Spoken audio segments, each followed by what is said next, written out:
The Kethari supremacy had made a single, catastrophic miscalculation. High Arbiter Zulthek stared at the tactical display in his command bunker, deep beneath the surface of Keth Prime. The holographic projection showed the outer system, where space itself seemed to have turned black with the arrival of the human fleet.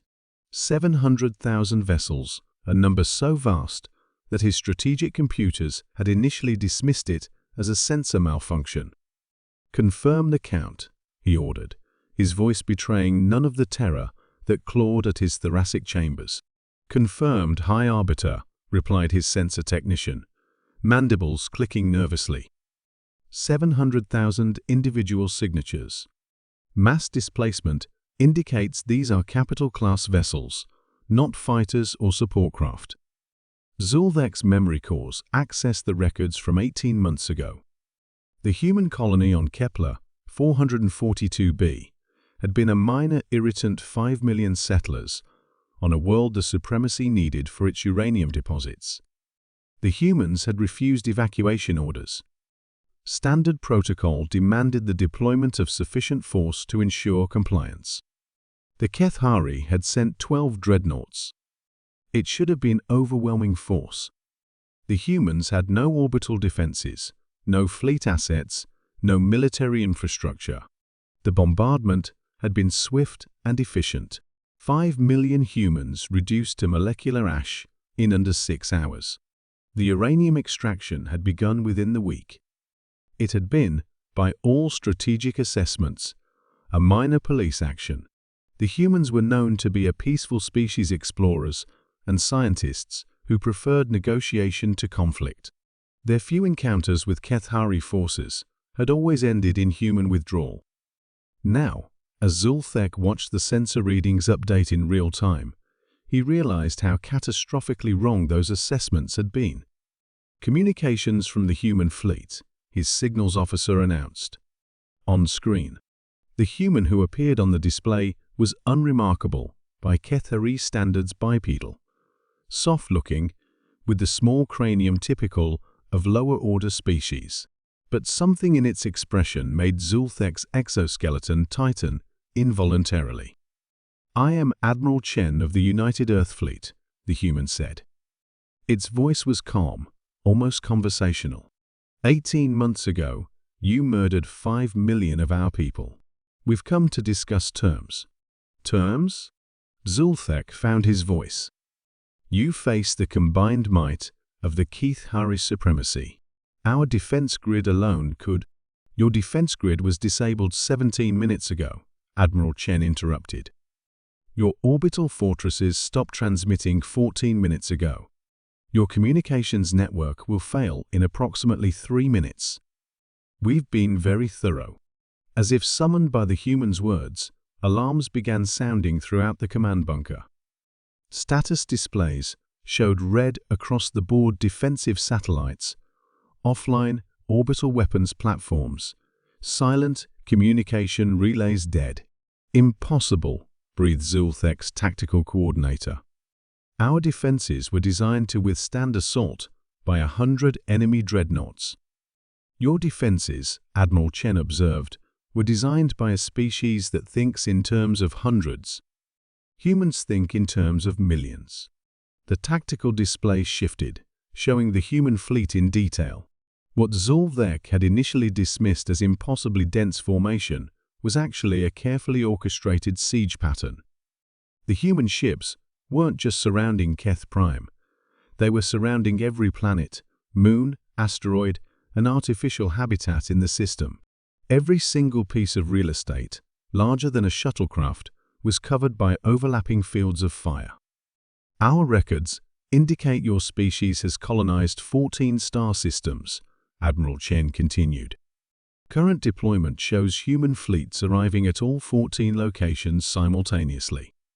This represents approximately 1/3 of Earth's active naval capacity." 1/3? Zulthek's mental calculations staggered. If these 700,000 ships represented only a fraction of human military capability, then Earth commanded a fleet of over 2 million vessels. How? The question escaped before he could stop it. "The same way we've done everything for the past 5,000 years," Admiral Chen replied. "Carefully, methodically. While other species spent their resources on expansion and conquest, we invested in preparation. Every human colony established, every trade route opened, every diplomatic contact made, all of it supported by the absolute certainty that someday, somewhere, someone would mistake our preference for peace as an incapacity for war." The display showed close-up scans of individual human vessels. They were unlike anything in the Kethari database's sleek, angular designs that somehow suggested both elegance and lethality.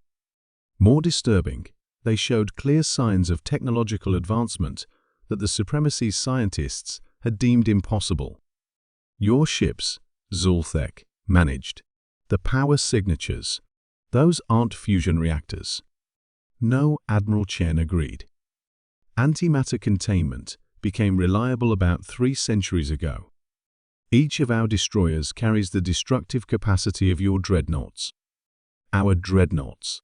She paused, as if considering how to explain. "Our dreadnoughts carry enough firepower to crack continental plates." Zulthek felt his world shrinking. The Supremacy had ruled 17 sectors for 800 years, built on the assumption that overwhelming force could solve any problem. But what did overwhelming force mean when facing an enemy that could field millions of ships? "What do you want?" he asked. "Reparations for Kepler 442b. Full restoration of the biosphere. We know you can do it. Your terraforming technology is adequate. Memorial installations for our dead. Formal apology from your governing council." And most importantly, Admiral Chen's expression hardened. Assurance that this never happens again. "And if we refuse?" Admiral Chen was quiet for a long moment. When she spoke again, her voice carried the weight of absolute conviction. "High Arbiter, in our history, we've developed many sayings about war. One of my favorites translates roughly as overwhelming force, applied with precision, eliminates the need for prolonged conflict. We didn't bring 700,000 ships to negotiate. We brought them to ensure that when we do negotiate, the terms stick." The tactical display updated again, showing human vessels moving into precise bombardment positions around every major population center in the system.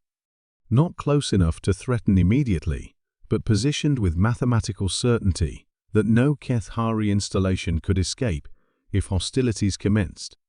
"You have 48 hours to consider our terms," Admiral Chen concluded. "We'll be here when you're ready to talk." The transmission ended, leaving Zulthek alone with the terrible arithmetic of human vengeance. 5 million dead had summoned 700,000 warships. The message was clear. Humanity would not merely retaliate, they would ensure that the cost of harming humans was so devastating that no rational species would ever consider it again. For the first time in Supremacy history, High Arbiter Zulthek found himself preparing to surrender.